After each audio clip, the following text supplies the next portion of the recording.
All right, guys, here we go again. In this video, I am going to break down some more of our hitters' swings. All right, we're going to be breaking them down. Hopefully, there's different angles out there that we can see different things. But um, long story short, we're going to look at some video. We're going to see what we can improve on, and we're going to see what each player is doing well. And I hope this video helps you guys out if this is something you're currently doing with your swing. So let's get this started. Let me share my screen here. Perfect. All right, so over here, this is our Google Drive file of players um, that we work with currently. So we're gonna go with Tony. Let's take a look at Tony. Um, and he was absolutely pelting balls last week. So let's take a look at this.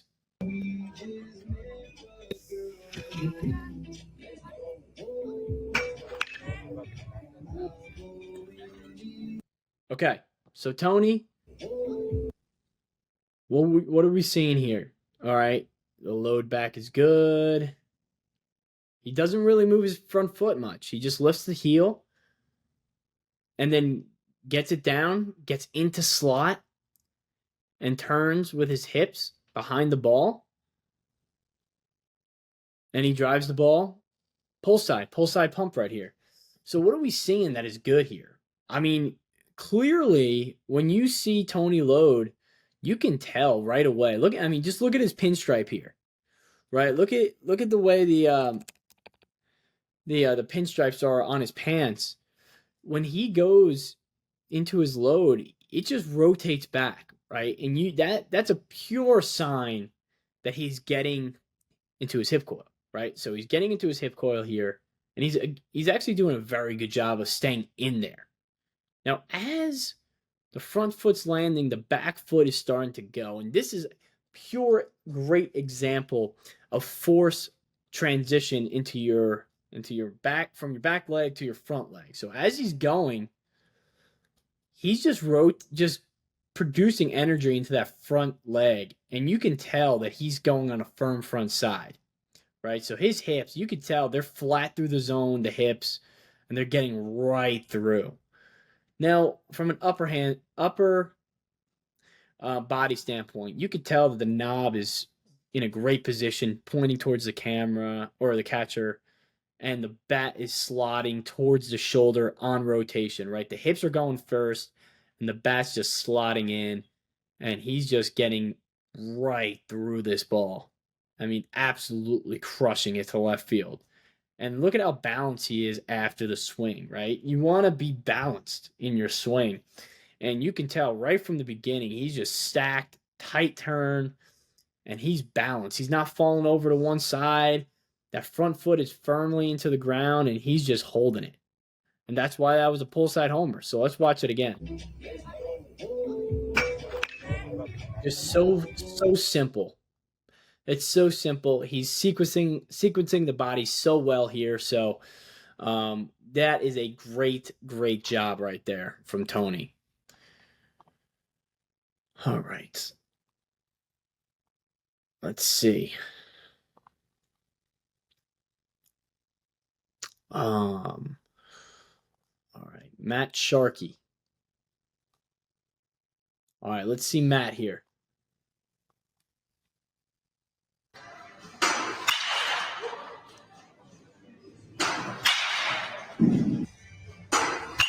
Matt recently committed to Chestnut Hill. Shout out to Matt. Okay, so let's go with this one right here. So Matt's he's another guy who's very simple, right? He's very simple in his approach, right? He's just picking it up. His heel is completely off the ground, looking like Shohei a little bit, and then he's just firing the hips here, right? Like he's in the back side, and when he fires the hips, you could see the bat laying back. When the bat lays back, that is a phenomenal position to be in. Look at how firm.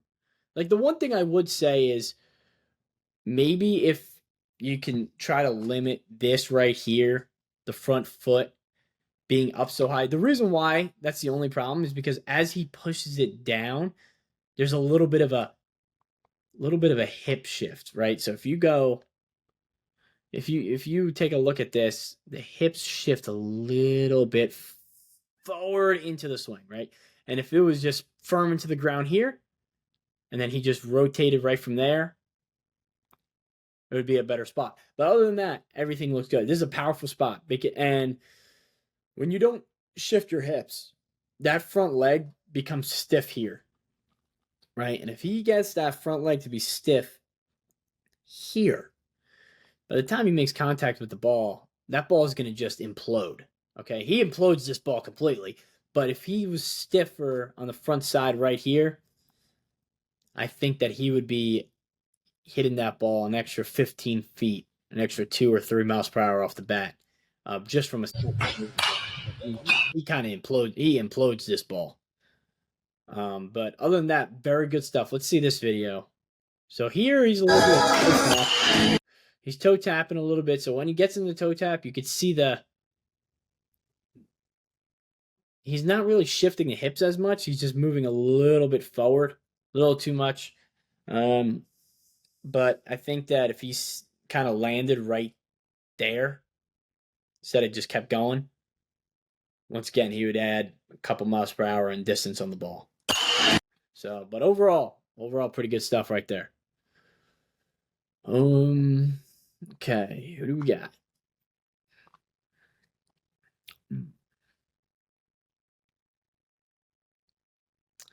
See James. All right, James. Let's see what we got here.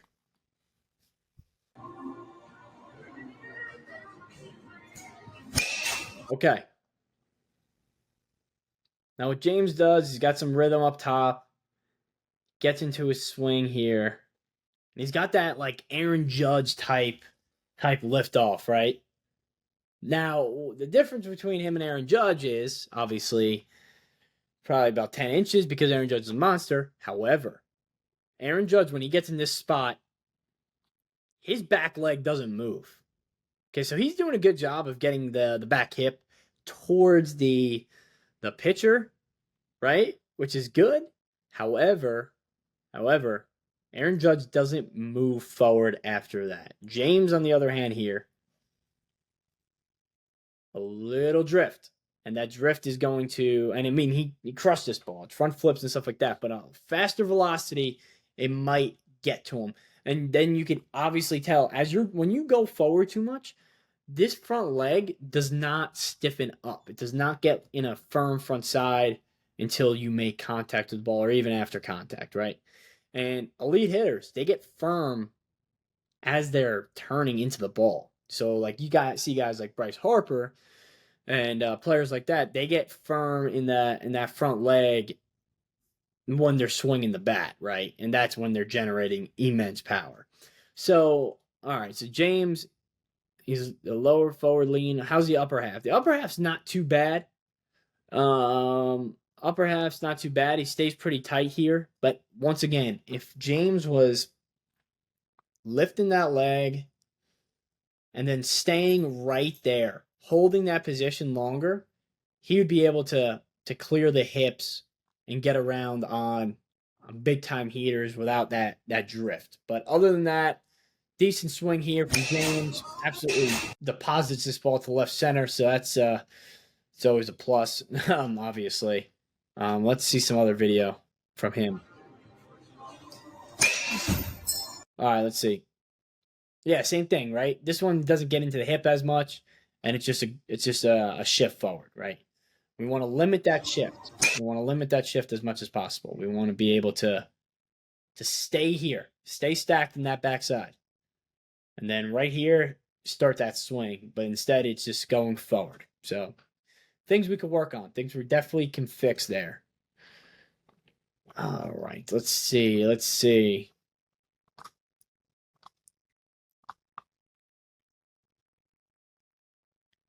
Um, who we got? Let's see what Luca's got. Got nothing. Maybe the week before? Nothing. Okay, Clemente.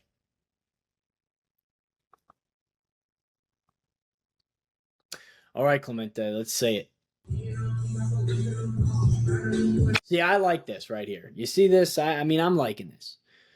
You could tell right away what we worked on here and what he's working on here is that hip. Look at that. He is presetting that hip.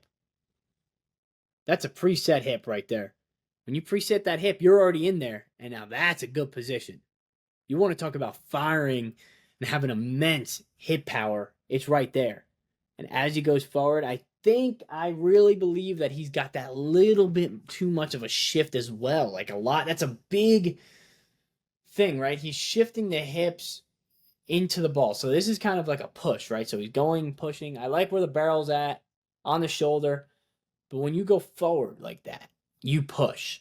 Your hips go forward and you push. If he was able to just rotate here, rotate, get those hips clearing, get the hips clearing instead of pushing, that ball's coming off way harder than what it is. But I mean, the swing looks overall pretty good, right? He's balanced. He's got a good follow through, good connection. I believe that, like I said, keep saying here that hip shift. We got to get those hips rotating here, right here. Rotate those hips. Boom. And we get to that point. We start rotating those hips earlier and quicker. That's where the ball starts jumping. Let's see this angle.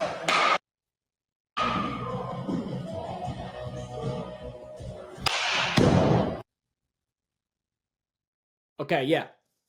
So he's in the hips, and it's just a hip shift, right? Like the hips are just going.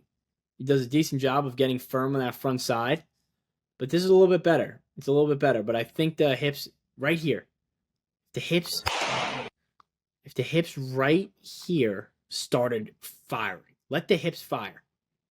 Let the hips fire right there. Right? You see how they're on the same time as the hands? That's when you're just boom, right? But if the hips cleared a little bit before and he left those hands back, that's when he's able to just produce that juice, right? That big time light tower power. He's got a nice swing, got a very nice swing. I really like the lefty swing here. But I think he would be able to just generate a lot of power if he started rotating that hip sooner. But yeah, I just wanted to get on here and break down a couple more swings for some guys, and I hope you guys enjoy that swing breakdown. If you have any questions about swing breakdowns and what I'm actually looking at, what I'm looking for, let me know in the comments. And if you want your swing broken down, soon I'll be able to open up some things where you can send in your video and I'll see if I can get to it and I can break it down for you. All right. And once again, I appreciate you watching my video. I hope this helped, and I'll see you at the next one.